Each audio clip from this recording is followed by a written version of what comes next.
నీకు నకిలీ మద్యంపై విచారణకు సిట్ మద్యం నకిలీదో కాదో తనిఖీకి సురక్ష యాప్ నకిలీ మద్యం వ్యవహారంపై శవరాజకీయం చేస్తున్నారని చంద్రబాబు గారు అంటున్నారు. మరి ఎప్పుడు ఎవరు శవరాజకీయం చేస్తున్నారు అంటే ఇప్పుడు మన మిత్రులు చెప్తారు. ఇకపై బెల్ట్ షాపులు ఉండవు, ఆఫ్రికాను కాపాడే బాధ్యత కూడా ఆయనదేనంట. ఆంధ్రప్రదేశ్ని కాపాడమంటే ఆఫ్రికాను కాపాడుతూ అంటున్నారు ఆయన. గత ప్రభుత్వంలో 30,000 మందికి అనారోగ్యం వచ్చిందంట. మొన్నదాకా చచ్చిపోయారని చెప్పారు, ఇప్పుడు అనారోగ్యానికి దిగారు. మరి ఎందుకు, ఏం తేడా వచ్చిందో, మరి ఎందుకు వచ్చిందో అనుకున్నారేమో. రాజకీయ ముసుగులో ఇలాంటివి చేయాలని చూస్తే సహించలేదు. మరి ఎవరు చేశారు, ఏం కదా. ఈ ప్రశ్నలకు బదిలేది అంటూ సాక్షి చాలా కీలకమైనటువంటి ప్రశ్నలు అనేకం వేసింది. ఎన్నికల అఫిడవిట్లోనే జయచంద్రారెడ్డి గారు అన్న తనకు ఆఫ్రికాలో డిస్టిలరీ ఉన్నట్లు చెప్పారు. ఆఫ్రికా మోడల్ నకిలీ మద్యం దోపిడీ డీల్తోనే టీడీపీకి టికెట్. ఎన్నికల సమయంలో టీడీపీ పంచింది పూర్తిగా నకిలీ మద్యమే అంటూ కథనాన్ని ఇచ్చారు. అలాగే జయచంద్రారెడ్డి కారు డ్రైవర్ని అరెస్ట్ చేశారట. అద్దెపల్లి జనార్దన్ గారికి రిమాండ్ ఇచ్చారట. ఇదిగోండి అఫిడవిట్లో వాళ్ళు డైరెక్ట్గా పెట్టుకున్న ఆఫ్రికాలో మద్యం వ్యాపారంలో పెట్టుబడులు ఉన్నాయని టీడీపీ తంబళ్లపల్లి అభ్యర్థి జయచంద్రారెడ్డి 2024 ఎన్నికల అఫిడవిట్లో స్వయంగా పేర్కొన్నారు. అప్పుడు ఏంటి మద్యం ఏం కదా అని అడగకుండానే టికెట్ ఇచ్చేశారా? బాగా సంపాదిస్తున్నారులే, పర్వాలేదు, బాగుందని చెప్పి తీసుకొచ్చారా? అదే మోడల్ ఇక్కడ తీసుకొచ్చి పెడుతుంటే సంవత్సరంన్నరగా చూస్తూ ఊరుకున్నారా? ఇటువంటి ప్రశ్నలన్నీ వీళ్ళు వేస్తున్నారు. సాక్షి మీడియాలో వచ్చింది. మిగతా వాళ్ళు సపోర్ట్ చేసే దౌర్భాగ్యానికి వెళ్ళారు ఎల్లో మీడియా. అది విచిత్రం. సాక్షి సర్కార్పై కక్ష సాధింపు. ఎడిటర్కి నోటీసుల పేరుతో విజయవాడలో సాక్షి ప్రధాన కార్యాలయంలో ఆదివారం తెల్లవారుదాన పోలీసుల దాష్టికం. నకిలీ మద్యం కంట్రోల్ చేయండి అంటే సాక్షి మీడియాని కంట్రోల్ చేస్తూ ఉంటున్నారు వాళ్ళు. ఊరూరా బెల్ట్ షాపులు రాష్ట్ర వ్యాప్తంగా 75,000కు పైగా, నిన్న ఎవరో 1,00,000కు పైగా అన్నారు. మరి వీళ్ళు సాక్షి వాళ్ళు తగ్గించి 75,000 అన్నారు. కొన్ని ధర్మంగా ఉందామని అనుకున్నారేమో వీళ్ళు. 1,00,000 మొదలు 9 లక్షల వరకు వేలం పాటలు. ఏం అబద్ధాలేం కాదు కదా, ఆ రోజుల్లో వీడియోలు కూడా వచ్చినాయి కదా. సో సాక్షి నాకు అర్థమైన మేరకు ఎక్కడ అబద్ధం రాయడానికి ఎక్కడ ప్రయత్నం చేసినట్లుగా నాకు ఎప్పుడు కనిపించట్లేదు. ఈ 10 ఏళ్లలో నేను ఇక్కడ చూస్తున్నాను కదా. మరి ఈనాడు ఆంధ్రజ్యోతిలో ఎన్ని అబద్ధాలు రాశారో నేనే చెప్పాలి. అయ్యా ఇది అబద్ధం, ఇన్ని అబద్ధాలు. మరి సాక్షి మీద అట్లాంటి చెప్పగలరా? అసలు మీరు ఆ వార్త రాసినందుకు కేసు పెడతారట. ఇట్లా అయిపోయింది. నకిలీ మద్యంపై సిట్ దర్యాప్తు హాస్యాస్పదం. కేసు నీరుగార్చేందుకే సిట్ ఏర్పాటన్న మాజీ మంత్రి నారాయణస్వామి, అలాగే మరో మాజీ మంత్రి కోకాని గోవర్ధన్ రెడ్డి సిబిఐ దర్యాప్తు చేయాలని ఈరోజు ధర్నాలు చేస్తున్నారు. మరి దానికి మాత్రం ఒప్పుకోరట. సిట్ వేస్తామంటున్నారు. అద్దేపల్లి ఫోన్ అదృశ్యమైందంట. అప్పటికే మొదలైపోయింది వ్యవహారం. ఊరూరా బెల్ట్ షాపులు తవ్వే కొద్దీ విస్తుపోయే వాస్తవాలు వస్తాయని చెప్పి చంద్రబాబు గారు అంటున్నారు. ఇప్పటికే జగన్ గారికి జమానా అంటూ ఎల్లో మీడియా ప్రచారం చేసింది. ఇప్పుడు ఈయన మొదలుపెట్టారు. రాజకీయ మా పక్కాళ్ళ మీద నెట్టేస్తున్నారని చెప్పి ఈయన అంటున్నారు. ఈ కుంభకోణాన్ని పక్కదారిని పట్టించే కుట్రని ఈయనే చెప్పేస్తున్నారు. చెప్పిన తర్వాత ఇంక సిట్ వాళ్ళు వేరే ఎక్కడికి వెళ్తారు? వాళ్ళ అసలాన్ని వదిలేసి దీనికి వెళ్తారో లేదో మనవాళ్ళు చెప్పాలి. నకిలీ మద్యం తయారు చేసినా విక్రయించినా వారికి అదే చివరి రోజు అంట. బెల్ట్ షాపులు ఏలం పాటలు పెడుతుంటే ఏం మాట్లాడలేదు.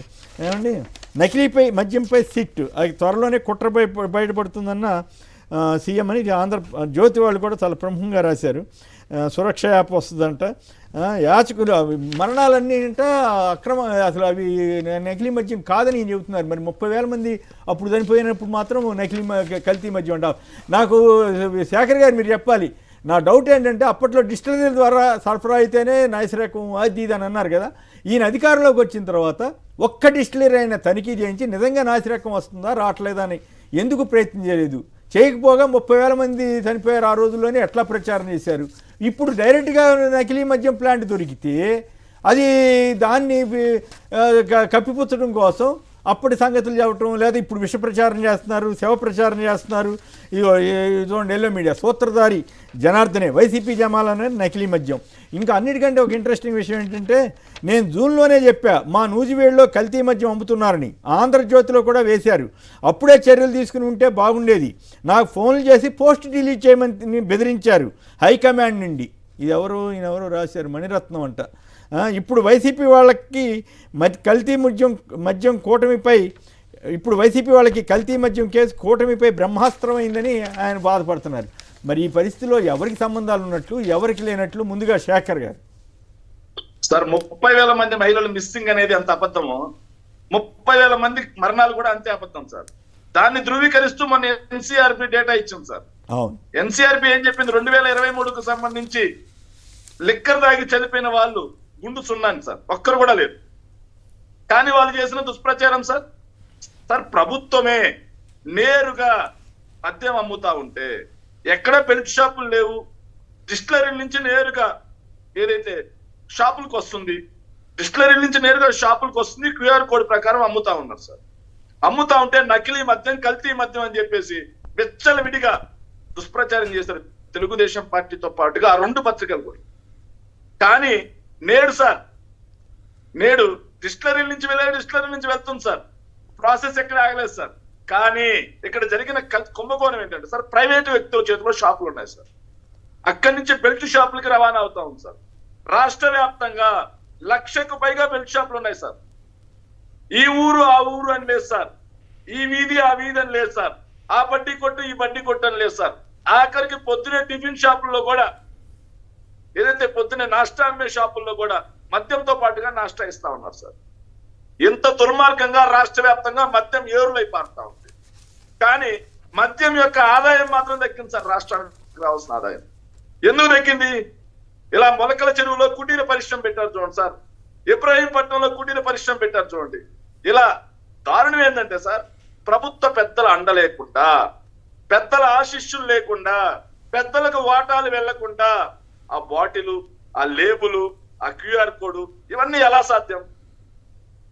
సో 2 నేషనల్ హైవేల మధ్యలో సరే, అవన్నీ కాదు గత చరిత్ర కాదు. ఇప్పుడు నాకు కావాల్సిన సిబిఐ ఎంక్వైరీకి ఎందుకు ప్రభుత్వం వెనకాడుతోంది?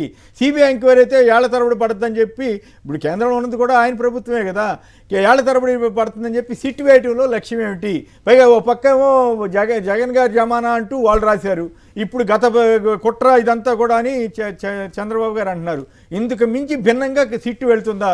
ఇప్పుడు ఆల్రెడీ ఒక మద్యం కేసులో జరుగుతున్న డ్రామా చూస్తున్నాం కదా సార్. దొంగే తన వ్యక్తుల చేత తన మీద విచారణ చేయించుకున్నట్టుగా ఉంది సార్ సిట్ విచారణ అంటే.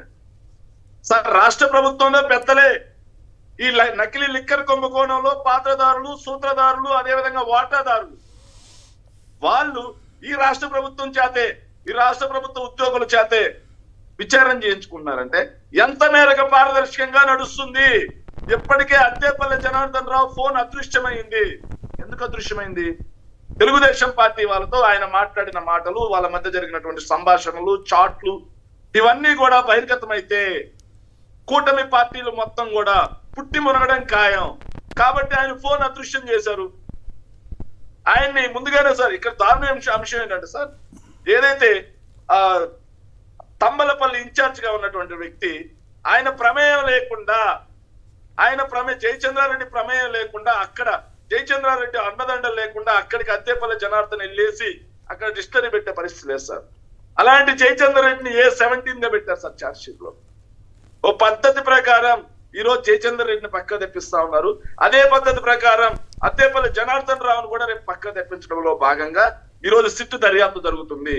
సో రాష్ట్ర ప్రజల యొక్క ప్రాణాలని హరించే నకిలీ మద్యం కేసులో నిజ నిజాలు బయటపడాలంటే సిబిఐ ఎంక్వైరీ జరగాలని వైఎస్ఆర్ కాంగ్రెస్ పార్టీ డిమాండ్ చేస్తా ఉంటే, సిబిఐ ఎంక్వైరీ జరిగితే ఎక్కడ తమ యొక్క భాగోతాలు మొత్తం బయటపడతాయో అని చెప్పేసి రాష్ట్ర ప్రభుత్వం గగ్గోలు పడుతూ ఆ సిబిఐ ఎంక్వైరీని వెనక్కి తగ్గుతా ఉంది సార్. ఎస్ వాళ్ళు నిజాయితీ పరులైతే కూటమి పార్టీలో తెలుగుదేశం పార్టీకి కానీ జనసేనకు కానీ దీంట్లో వాటాలు వెళ్ళకపోతే ఎందుకు సిబిఐ ఎంక్వైరీకి చంకుతున్నారు?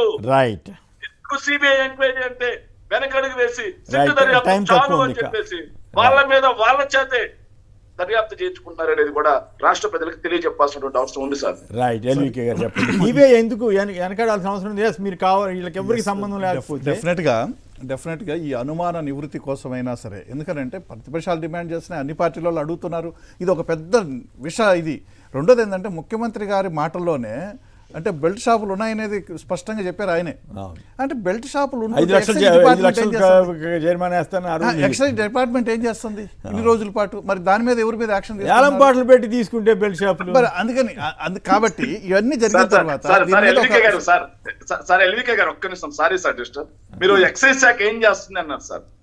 ప్రకాశం జిల్లా కనిగిరి నియోజకవర్గంలో సార్ మొన్న 3 రోజుల క్రితం సార్, 3 రోజుల క్రితం నేను విన్న వార్త స్థానికుల ద్వారా, ఎక్సైజ్ ఇన్స్పెక్టర్ వెళ్ళి ఏదైతే బెల్ట్ షాపులు వాళ్ళందరికీ ఇన్స్ట్రక్షన్స్ అంట సార్, మీరు 20 రూపాయలు ఎక్కువ కమ్మాలి, వాళ్ళకి కమిషన్ వెళ్ళాలంట సార్. ఆ 20 రూపాయలు మళ్ళీ సో వాటాలు మాట్లాడుకుంటా ఉన్నారు సార్ ఈ ప్రభుత్వం. రైట్, బాటల సంగతి దేవుడు. సాక్షి ఆఫీసుల్లోకి, సాక్షి రిపోర్టర్ల ఇళ్లలోకి వెళ్ళి ఎక్కడైనా బాటిల్ దొరుకుతుందని వెతుకుతున్నారంట. అసలు పని మానేసి ఈ పని చేస్తున్నారు. కల్తీ మధ్యాహ్నం అంటే ఆఫ్రికాని ఉద్ధరిస్తానంటారేంటి? నాకు అది మరీ జోక్గా ఉంది. ఆఫ్రికాని కూడా నేను కాపాడుతానంటారేంటి? అసలు ఆఫ్రికాని వచ్చిన వాళ్ళనే పెట్టుకుని ఆయన క్యాండిడేట్లుగా.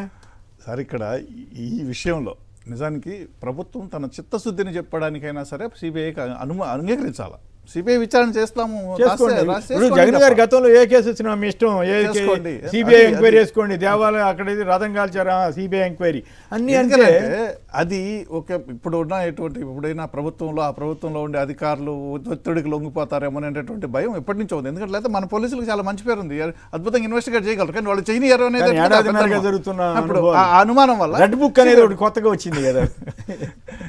సో కాబట్టి సిబిఐ ఎంక్వైరీకి అంగీకరిస్తే అయిపోతుంది, సింపుల్. అది నిజానికి ఏం లేకపోతే ఇప్పుడు అంగీకరించడం లేదంటే చెబుతారేంటి సార్? ఇప్పుడు ఒకటి కేసులు బట్టి అక్కడున్న స్టాఫ్ను బట్టి కొంచెం అటు ఇటు అవ్వచ్చు. అవును, పట్టనండి, ఒక 5 నెలలు 6 నెలలు పట్టండి, ఏమవుతుంది మీకు? పైగా ఇంకోటి గవర్నమెంట్ నుంచి ఇక్కడున్న సోర్సెస్ నుంచి ఇన్ఫర్మేషన్ ఫాస్ట్గా ఇచ్చేస్తే ఎందుకు 10 రోజులు పడుతుంది? పట్టదు కదా. కాదుగా, ఈయనకి చాలా శక్తి సామర్థ్యాలు ఉన్నాయి కదా, మేనేజ్మెంట్ స్కిల్స్ అనండి, ఇంకోటనండి. ఏదైనా తిరుమల లడ్డూలో జంతు కొవ్వు కలిసిందని అన్నారు. సరే, కోర్టు వాళ్ళు కానీ ఈయన సిట్ వేశారు, తర్వాత కోర్టుకు వేశారు. మరి వాళ్ళు వచ్చి కనీసం చంద్రబాబు గారు మీ ఆధారం ఎక్కడా అని కూడా అడగలేదు కదా. పవన్ కళ్యాణ్ గారు మీ ఆధారం ఎక్కడా అని.